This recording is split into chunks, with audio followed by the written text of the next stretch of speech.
ගොඩක් ආදරෙන් ඔයාලා හැමෝම අපේ channel එකට පිළිගන්නවා. ඉතින් අද කියලා දෙන්නේ ගොඩක් රසවත් හදා ගන්න පුළුවන් Mongolian rice එකක්. ඉතින් ඔයා අපේ channel එකට අලුත් නම් subscribe කරලා එකතු වෙන්න. මතක ඇතුව රසවත් අදහසත් අපිට පහලින් comment කරන්න. එහෙනම් අපි වීඩියෝ එකට ගිහින් බලමු කොහොමද මේ රසවත් බත් එක හදාගන්නේ කියලා. මෙතෙන්ට අරගෙන තියෙනවා බාස්මති බත් 1/2 ග්‍රෑම් 500ක බත් තමයි මේ අරන් තියෙන්නේ.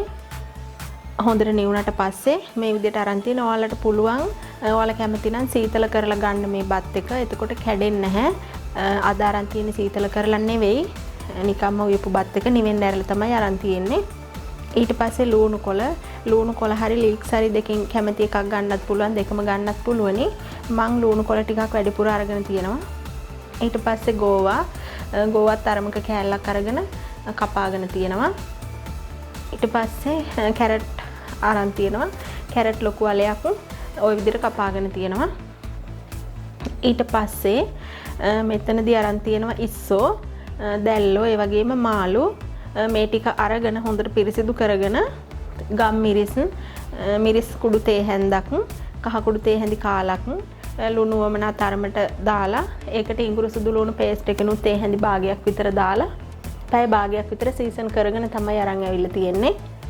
මෙතනදී මම මාළු කෑලි පොඩ්ඩක් ලොකුවට කපලා තියෙන නිසා විනාඩි 5ක් විතර තම්බගෙන තමයි අරන් ඇවිල්ලා තියෙන්නේ. පොඩිවට කපනවා නම් තම්බන්න උවමනා නැහැ. ඊට පස්සේ බිත්තර 3ක් අරන් තියෙනවා. ඉඟුරු සුදු ලුණු පේස්ට් එක තියෙනවා තේ හැඳි 2ක්. ඔයිස්ටර් සෝස් තේ හැන්දක්, සෝයා සෝස් තේ හැඳි 3ක් තියෙනවා. ඊට අමතරව තෙල් ඒක ඔයාලා කැමති ප්‍රමාණයක් ගන්න පුළුවනි. රස අනුව ලුණු ඔය ටික තමයි අපිට ඕන වෙන්නේ. අපි මුලින්ම භාජනයක් ලිපේ තියලා ඒකට පොල් තෙල් එකතු කරගෙන අපේ මාළු ටික අපි ටෙම්පරාදුවක් දාගන්න ඕනේ.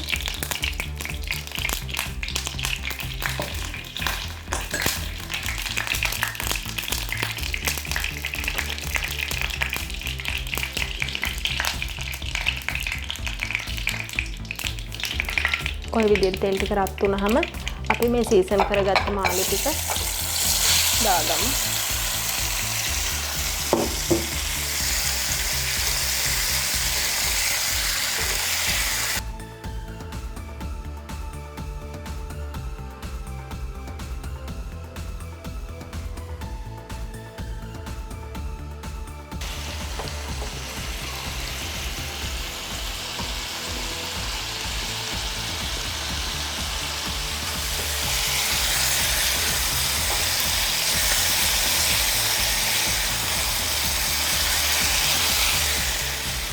මේ විදියට මේක හොඳට මාළු ටික තැම්බුණාට පස්සේ අපි ලිප ඕෆ් කරගෙන රයිස් එක හදාගමු. ඊට පස්සේ මම මේ විදියට වෙන භාජනයක් ලිපේ තියාගත්තා. ඒක දැන් රත් වෙලා තියෙන්නේ. ඒකට පොල් තෙල් අපි වමනා ප්‍රමාණයට දාගමු.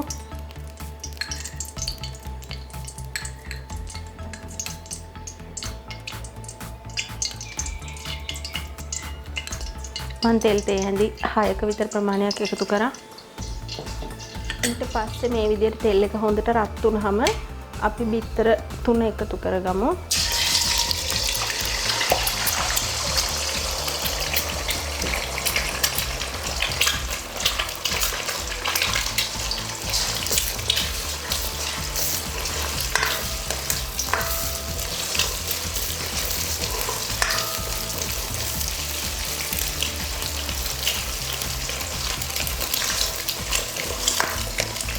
ඔය විදිහට ඊට පස්සේ ඉඟුරු සුදු ලුණු ටික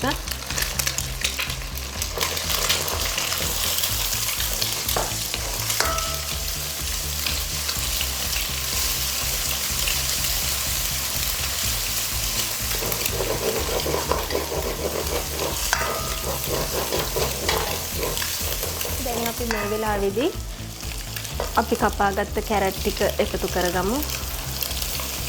මේවා ඕන හැඩයකට කපා ගන්න පුළුවනි. මන් තරමක් දිගට තමයි කැරට් ටික කපලා තියෙන්නේ.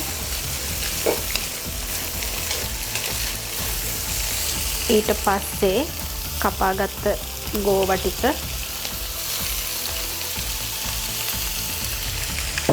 අපි ගින්දර වැඩි කරගෙන තමයි උයන්නේ. මොකද එහෙම නැති වුණොත් එහෙම මේ ලෙවලුව තියෙන වතුර එකතු වෙලා මේක ටිකක් හොදි ගතියට එන නිසා තමයි ගින්දර වැඩි කරලම උයා ගන්න ඕනේ.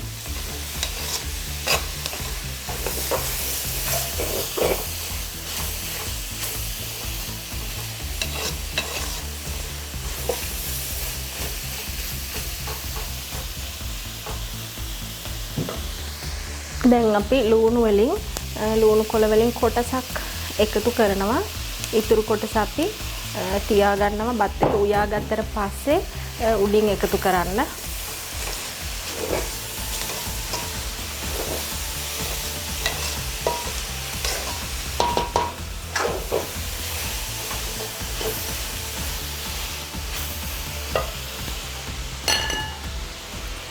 අපි මේ වෙලාවේදී ලුණුත් එකතු කරගන්න ඕන. ලුණු එකතු කරගනිද්දී අපි බත් එකටත් ලුණු දාලා නම් උයාගත්තේ.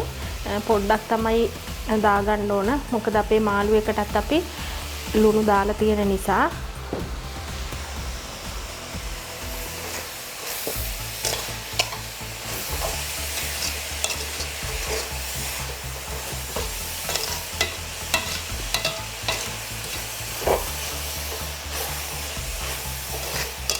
දැන් අපි හදාගත්ත මාළු ටික මේකට එකතු කරගමු.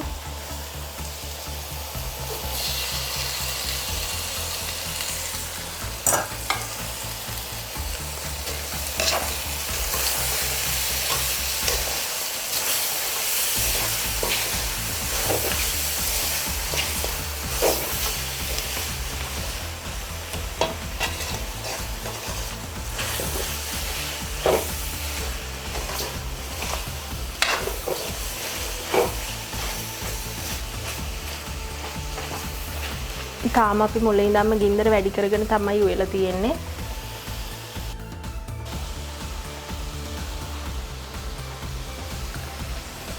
අපි මේ වෙලාවේදී බත් එක එකතු කරගමු.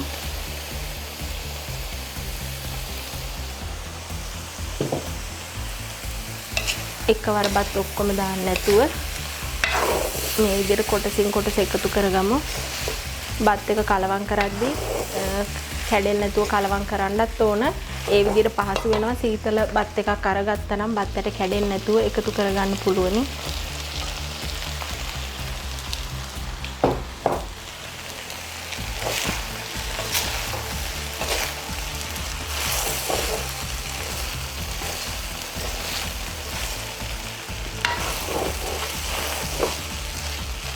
මේ විදිහට දැන් අපි සෝස් වර්ග ටික එකතු කරගමු. මුලින්ම මම සෝයා සෝස් ටික දැම්මා. ඊට පස්සේ ඔයිස්ටර් සෝස් ටික මේක කැමති නම් විතරක් එකතු කරගන්න. සෝයා සෝස් නම් අනිවාර්යෙන් එකතු කරන්න ඕනේ. ඔයිස්ටර් සෝස් කැමති නම් එකතු කරගන්න පුළුවනි.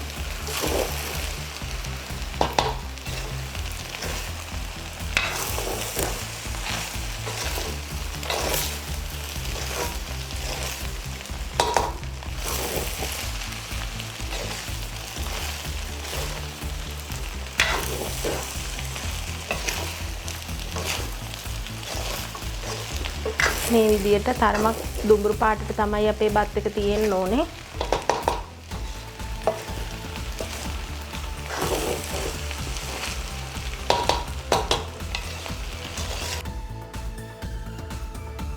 හරිම සුවඳයි මේ වෙලාවේදී. අපි අර කලින් ඉතුරු කරගත්ත ලුණු කොළ වලින් මම මේ ලුණු කොළ ටිකත් එකතු කරගන්නවා.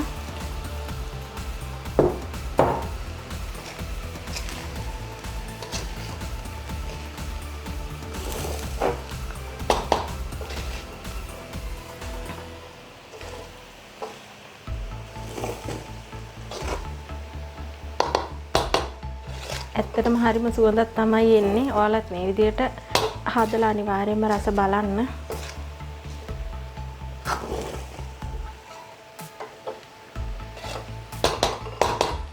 ඔයාලා සීතල බත් එකක් නම් එකතු කරේ හොඳට මතක තියාගන්න ඕනේ මේ විදිහට බත් එක උයන අතරේ මේ අතරින් හොඳට දුම එන්න ඕනේ.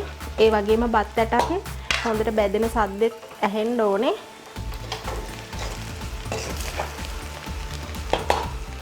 ඔන්න මේ විදියට දැන් අපි කලවම් කරගෙන ඉවරයි. බත්තට චිටි චිටි සද්දෙන් පුපුරනවත් ඇහෙනවා.